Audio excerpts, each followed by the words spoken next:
Assalamualaikum warahmatullahi wabarakatuh, para petualang pembelajaran semua. Apa kabarnya kalian hari ini?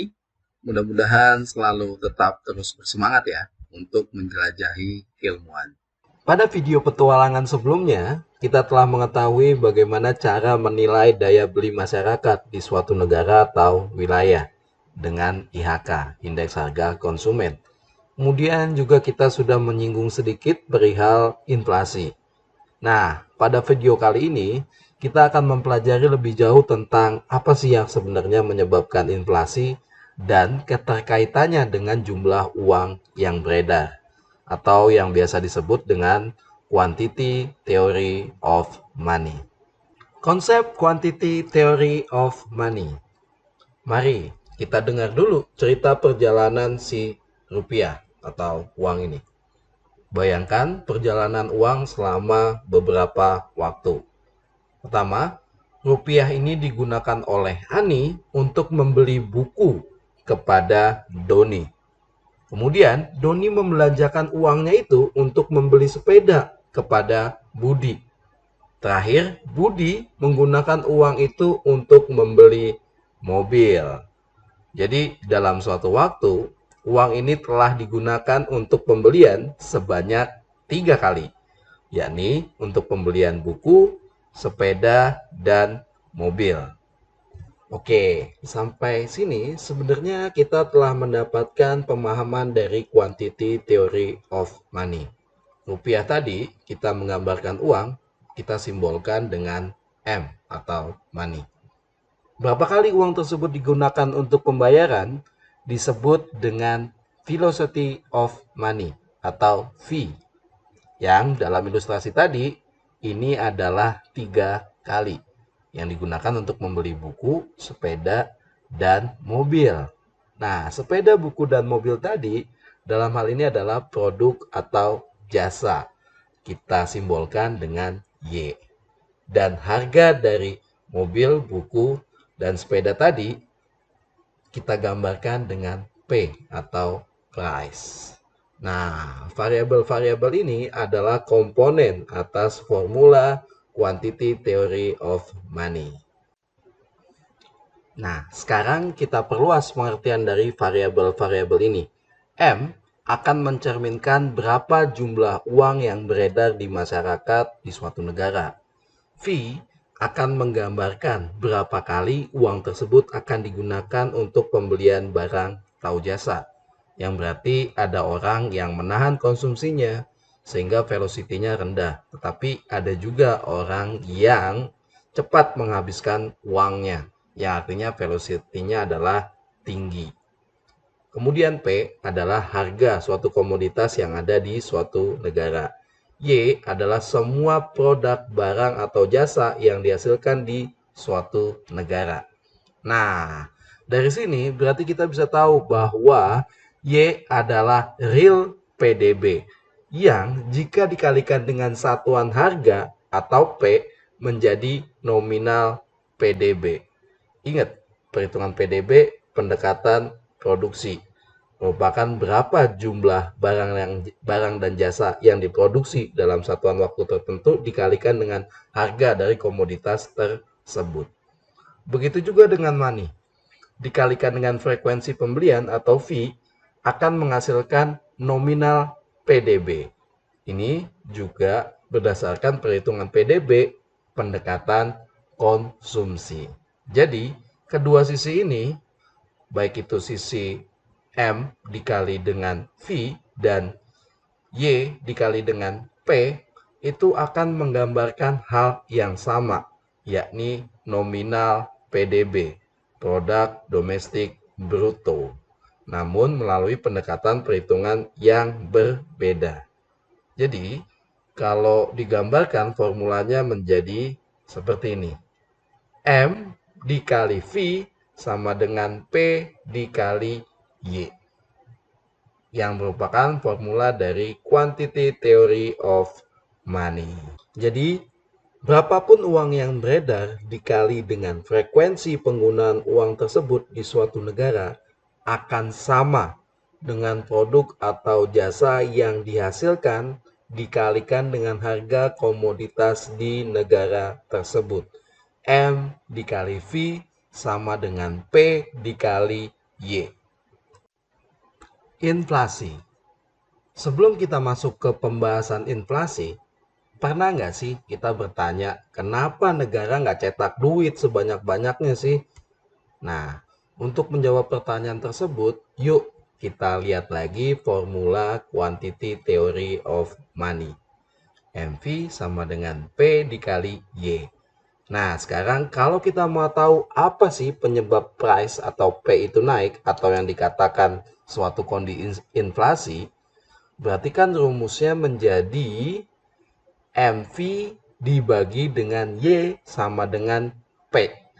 Berarti ada 3 faktor yang menyebabkan harga komoditas di suatu negara mengalami naik atau turun, yakni Y, produksi barang dan jasa di negara tersebut, M, jumlah uang yang beredar di negara tersebut, dan V, frekuensi penggunaan uang.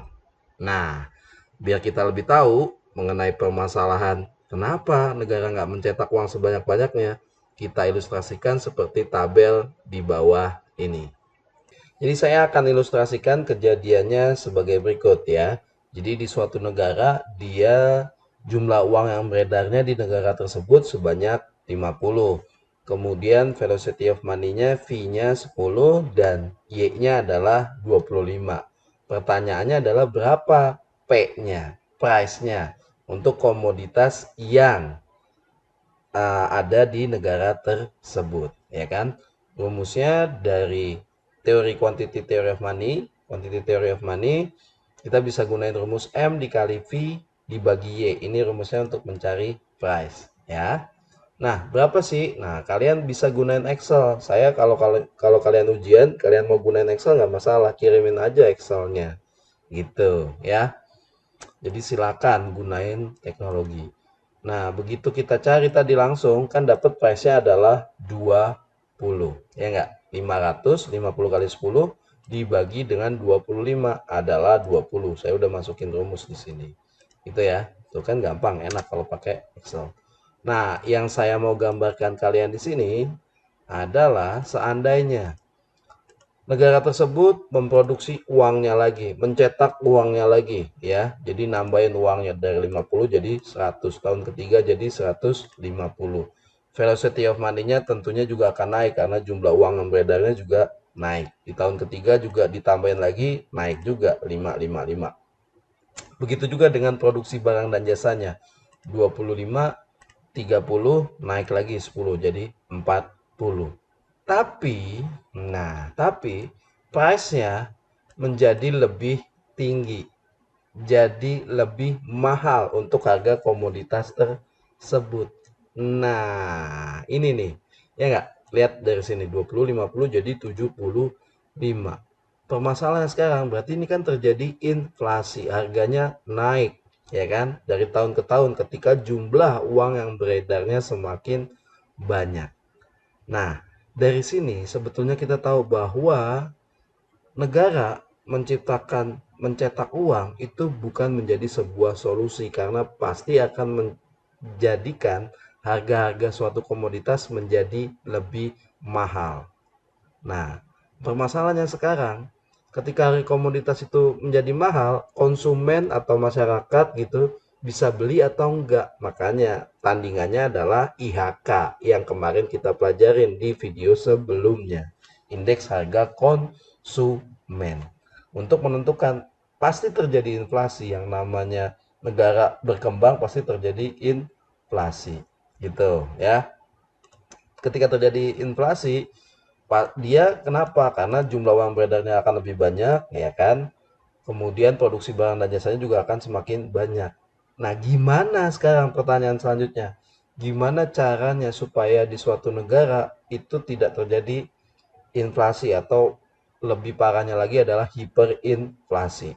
Caranya adalah kalau melihat dari rumus quantity theory of money ini, kita harus lebih banyak memproduksi barang dan jasa. Ya, saya ilustrasikan di sini ini misalnya jadi 60, kenaikannya jadi 30, 100% dari tahun ke-2. Tuh, lihat harganya jadi 50 ya.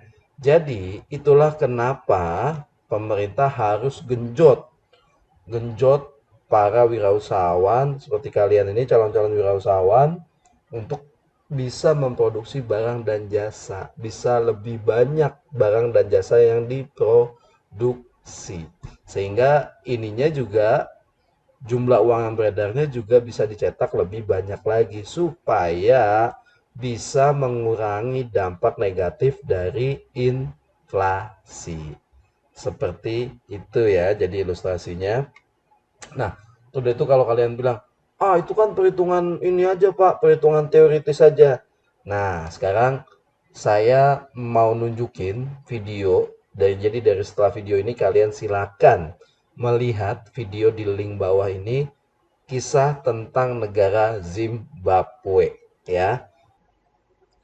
Nah, setelah kalian melihat video ini nih, video tadi, nah kalian bisa jawab pertanyaan-pertanyaan ini di kertas dan upload ke dalam sistem ikhlas sebelum pukul 23.59 waktu Indonesia Barat, tanggal 24 bulan 7 2021, berarti hari ini. Nah, pertanyaannya adalah yang pertama, apa sih yang menyebabkan terjadinya kondisi hiperinflasi di negara Zimbabwe? Yang kedua, berapa persen inflasi yang terjadi di negara Zimbabwe di tahun 2016? Pertanyaan ketiga, selain Zimbabwe, negara-negara apa aja tuh yang dijelaskan di dalam video tersebut yang juga mengalami kondisi hiperinflasi? Dan yang keempat, nah pertanyaan keempat ini nguji refleksi kalian setelah kalian mempelajari ilmu mengenai quantity theory of money ini.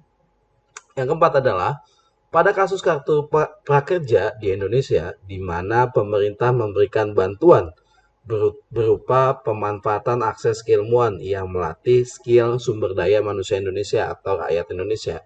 Banyak menuai pendapat bahwa masyarakat itu nggak pengen soal keilmuan, yang penting itu adalah bantuan tunai berupa uang. Nah, setujukah Anda terhadap pendapat ini?